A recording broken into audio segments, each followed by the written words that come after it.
Hello viewers, আসসালামু আলাইকুম। কী অবস্থা, কেমন আছেন সবাই? আশা করি আপনারা সবাই অনেক ভালো আছেন। আপনাদের দোয়া এবং ভালোবাসায় আমরা অনেক ভালো আছি।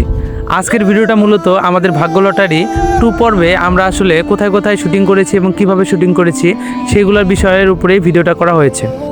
প্রিয় দর্শক, আপনারা এখন লক্ষ্য করলে দেখতে পাবেন যে এখানে হচ্ছে নায়িকা আছে এবং সেই সাথে হচ্ছে ক্যামেরাম্যান এবং সেই সাথে আমাদের টিমের সকল মেম্বার আছে। এখানে কিন্তু আপনারা দেখতে পাচ্ছেন তারা কাকা কিন্তু নায়িকাকে স্ক্রিপ্ট বুঝিয়ে দিচ্ছে।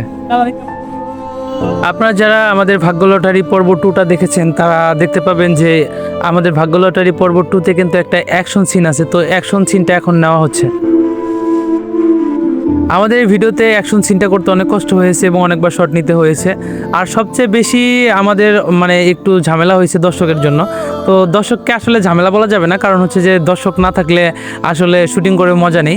তো আমরা আসলে এই শুটিংটা করতে গিয়েছিলাম ডাটিয়ার চরে। তো ডাটিয়ার চরে শুটিং করতে গিয়ে দর্শকের এত পরিমাণ ভালোবাসা পেয়েছি এবং সেই সাথে হচ্ছে আমাদেরও একটু কষ্ট হয়েছে, কারণ হচ্ছে যে বারবার দর্শকদের এদিক থেকে ওই দিক সরিয়ে দিতে হচ্ছিল।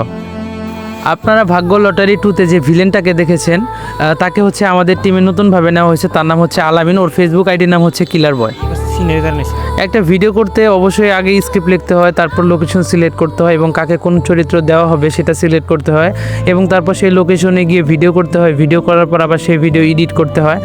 সব মিলিয়ে অনেক সময় সাপেক্ষ ব্যাপার। আপনারা যে 6 মিনিট 5 মিনিটের ভিডিও দেখেন সেই ভিডিওগুলো করতে আমাদের 3 থেকে 4 দিন লাগে। একটা ভিডিও বানাতে অনেকজনের প্রচেষ্টা এবং অনেকজনের কঠোর পরিশ্রমের দরকার।